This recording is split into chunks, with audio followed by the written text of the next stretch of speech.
Fanning the flames from 40 years ago, dozens of people are killed in Bangladesh during violent protests over a war crimes tribunal.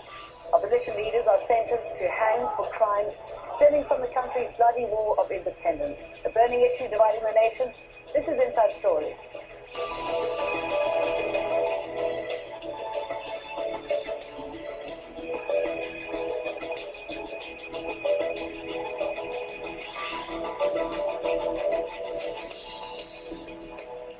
Hello, I'm Jane Dutton. Welcome to the programme. Days of rioting, soldiers on the streets, calls for a national strike, and a death toll rising.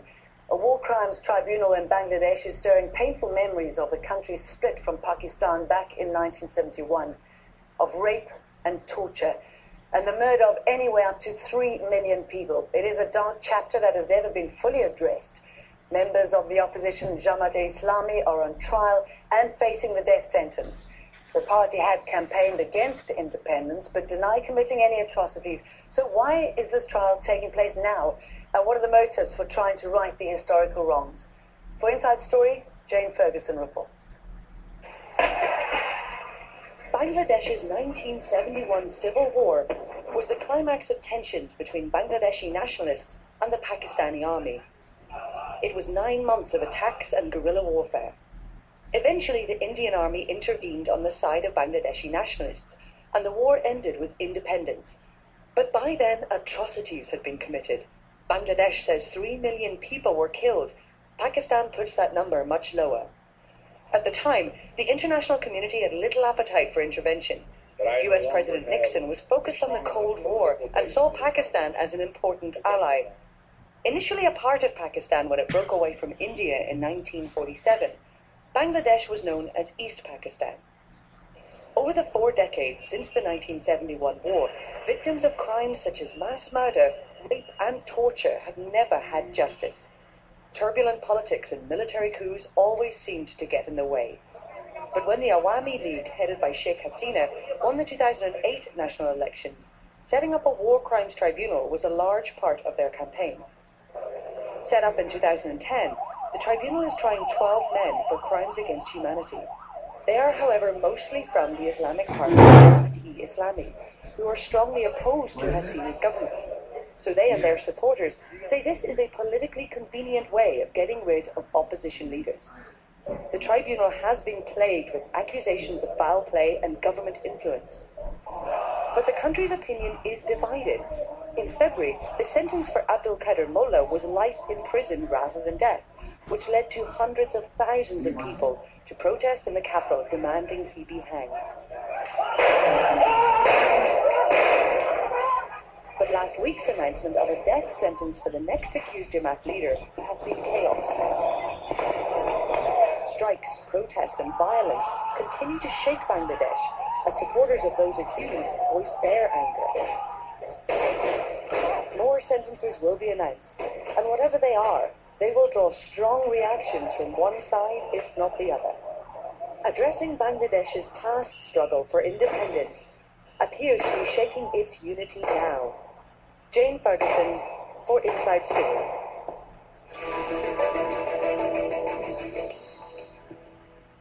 Let's get the thoughts of our guests from Manchester in the UK. Salman Al-Azami, the son of former Jamaat-i-Islam leader Ghulam Azam, who is one of those standing trial.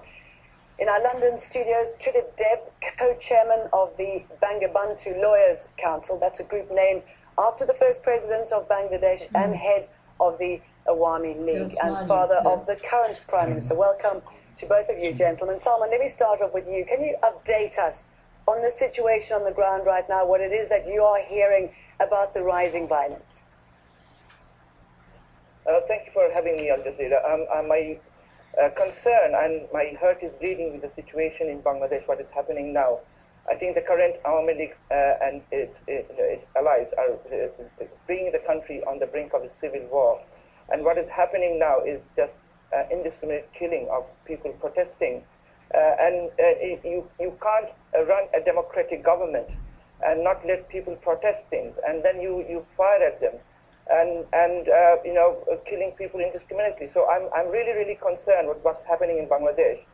And if you understand that this is because of the war crimes trial, the so-called war crimes trial that's taking place in Bangladesh, which is under no international supervision, and it is a political trial by a political party against some people who opposed the independence, but they did not, and they categorically deny any involvement in any of the atrocities committed by the Pakistani army. Now, you don't get the Pakistani army here. You don't get the real perpetrators here. What you are doing, you are trying to transfer their crimes to the people who are politically opponents. Now, if you just look at the people who are being tried, they all are against the government. They are all opposition leaders, and this is a clear plan to divide the opposition, destroy the opposition, to stay in power. Because one of the leading figures of the Bangladeshi freedom fighters, Bangabandhu Sayedee, he's a decorated war hero. He categorically said that he will give witness that current Home Minister was involved in recruiting Razakars, who were the paramilitary military forces. But they are only trying, so this is very clear, they're only trying the people from the opposition who are politically opposed to it. And this ICT, the International Crimes Tribunal, has nothing international in it. All the international bodies, the Human Rights Watch, the Amnesty International, even Lord everybody, and the International Bar Association, and American Ambassador at Large of War Crimes, Stephen Jordan, everyone said that this trial or this law does not give fair justice to the accused. Okay, let me bring in Tridib here, because you've raised many points, and I'd like to work my way through them with Tridib. Is that a fair summation of what's happening as far as the tribunal is concerned, that it is just politically motivated? I mean, Salman was correct in saying that it's only opposition members who are facing trial. No, that is what he was saying is not true at all. Bangladesh's history is known to everyone. Bangladesh had a serious trouble in 1971. 3 million people were killed. Almost 250,000 women were raped. And it's funny, to say that the Pakistani army was only responsible for the killing and rape of Bangladeshis is not true.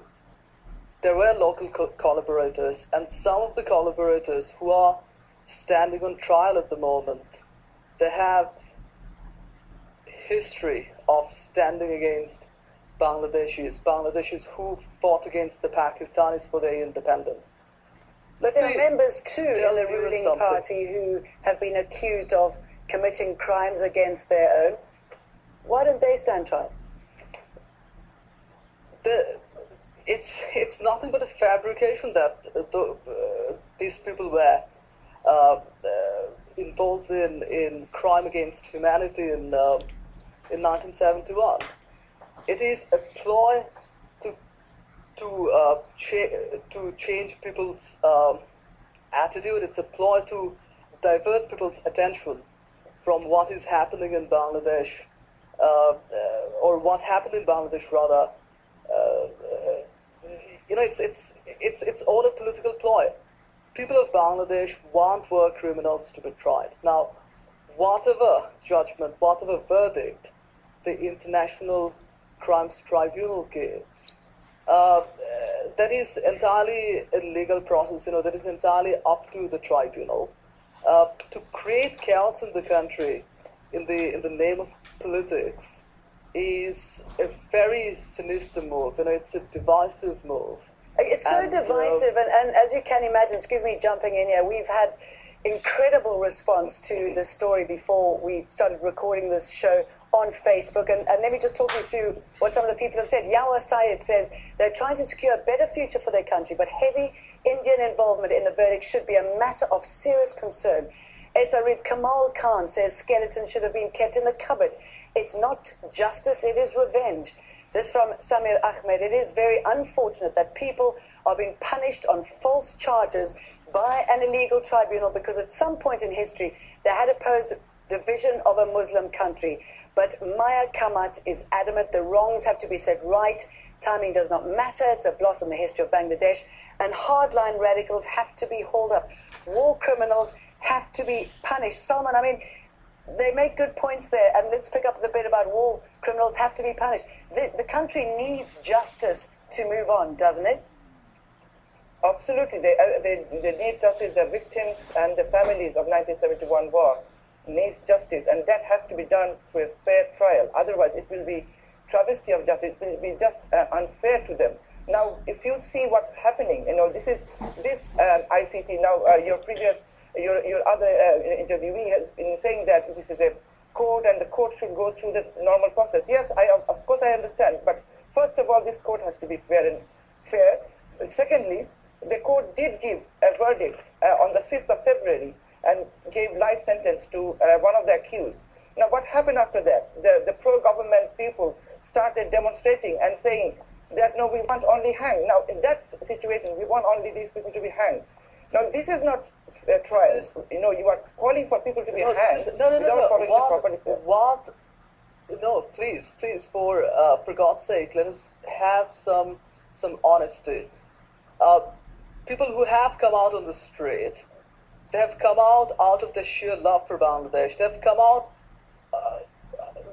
out to support a process that has been pending for more than 4 decades. Now, in 1971, when Bangladesh went for a full-fledged war against Pakistan, please bear in mind, Bangladesh, which was the then East Pakistan, accounted for 56% of United Pakistan's population. The father of the current Prime Minister won I get your election point. in 1971 in an unprecedented, it was an unprecedented victory. And even with regard to the last general election, people voted the Awami League government in a manner which is unprecedented in the history of Bangladesh. Okay, look, the government did say... I understand where you're coming from. Now, excuse me, General, the government's election pledge was that they would open up war crimes, and that is what the government has indeed done. But what I want to know from you, Tridib, is how, after so long, after nearly 40 years, how can these accused face a fair trial? Where's the evidence? Look, where is the evidence? The evidence is everywhere. 3 million. The forensic evidence? Even if the forensic evidence and some of the statements made by some of these accused during the 1971 simply supported the Pakistani military. Can you give an example of where people are saying this is crimes against humanity? Can you please give a statement where anyone gave a statement that go and kill and rape and set fire on houses? Mr. Sayedee has been found to have committed serious war crimes. His evidence against him was given by a number of people, it's as and some of the people that you brought as witnesses said that they did not actually agree with the prosecution. Some of the prosecution witnesses actually denied the tribunal. Let me put one thing very very clearly. Whatever the tribunal has decided is something that you guys can appeal against. And, in Bangladesh we have fair justice, we have a justice system which is free from any political interference. Now, if... that is very, very untrue. Very, very untrue. Mr. Salman, I know you're outraged by all of this, but members of Jamaat-i-Islami have been implicated. Many members have been implicated in some of this unbelievable violence. No, I don't think they are known to be taking part in the violence. They were known to be opposing it politically. Now, that has to be... I mean, if you just see after the independence... I mean, can I please finish, Mr. Tridib? If you see after the independence, the then government, now that was the time when the war was very fresh in everybody's mind. And the Awami League government, led by Sheikh Mujibur Rahman, the founder president, under whose leadership the freedom fighting was taking place. They brought, not an they Awami brought League, not so many Awami League people under situation. trial. Can you please let me finish, Mr. Tridib? Please do not interfere. Let me finish. I'll let you speak as well. Go on. No, I have to tell the they truth. brought I'm here to tell 100,000 the truth. people. 100,000 people were being tried, and then ultimately 700 something people were found guilty. Now, none of these people were even, there was not a single case against these people. And these people are now, after 40 years, suddenly become criminals. Why didn't Sheikh Mujibur Rahman and his allies, Sheikh Mujibur Rahman, I'm going to jump in here. I'm going to jump in here because I just want to remind you who the main players are in all of this fighting on the streets, this fighting between politicians and Bangladeshis themselves. Sheikh Hasina has been Prime Minister of Bangladesh since her Awami League won elections in 2008. She set up the War Crimes Tribunal. 2 years later, the fulfillment of a campaign pledge to put those responsible on trial. The leader of the opposition Bangladesh Nationalist Party says it's pure politics. Khaleda Zia has accused Hasina of using the trial to go after her enemies. The religious Jamaat-i-Islami party is aligned with the BNP as part of the opposition. It's members of this party who are on trial. Then there are the Shabak protesters, named after the Dhaka neighborhood where the demonstrations began nearly a month ago. They've been demanding the death penalty for all war crimes defendants, and they've become a lightning rod for the opposition to religious parties. Salman, it's been very interesting talking about the Sabah there. Many of them are the youth of Bangladesh, and many of them are calling for the death penalty. Why is that? I mean, they weren't even alive when the war was being conducted. I understand. I see. 1971 is a very sensitive situation, and everyone in Bangladesh are really, they really do want justice. So youths did come out, but who are the people who are leading it? If you see the people who are leading it, they are Awami League people. The leader of this movement, Imran Sarkar, he's a leading member of the Doctors Forum of Awami League, and the Awami League people are leading it. So it is, and no one else. If you see, even their ally, Jatiya Party, former President Ershad, is not supporting it. So this is not a public protest. This is a political protest. What my friend is not understanding is that in a democracy like Bangladesh, or for that matter in any other democracy, there will be political parties. There will be calls for people to join in movements like the one that is happening in Bangladesh at the moment. And what are they fighting for, particularly the youth? Is it a return for liberalism and secularism? Yes. At the end of the day, we have to understand their psyche. They have come out spontaneously in support of the war trial. Bangladesh must deal with its past. 3 million people were killed, minorities were killed. Absolutely, they must deal with the past with a proper way. Like, can I tell you just one thing? Why does let me finish first. Let me finish first. No, let me finish first. Okay, all right. Okay, finish. Please give me a chance. Please give me a chance to narrate my side of the story. It's not about our PNP, you see, or Jamaat-i-Islami. It's about our national identity. Do we support Bangladesh or not? Do we respect our flag or not? Do we support this process of healing or not? Now, Bangladeshis were killed indiscriminately. Local collaborators participated in mass killing and mass rape of Bangladeshi women. And after all these years, Bangladeshis have now got a chance to deal with its violent past. Okay, let me bring Salman in again. Okay, you are dealing with your violent past, whether it's accepted or not. Salman, your father is in jail at the moment. He's been accused of committing crimes against humanity, peace, genocide, and war crimes in 1971. I don't know if you talked to him and what he says about everything that's happening, and possibly what his comments are about the fact that the army has been called back onto the streets. Well, I have not been able to speak to him because he's in jail, but he has always denied vehemently against the accusations. Of course, they can't bring what they're trying to bring in the court is some of the statements where he supported the United Pakistan.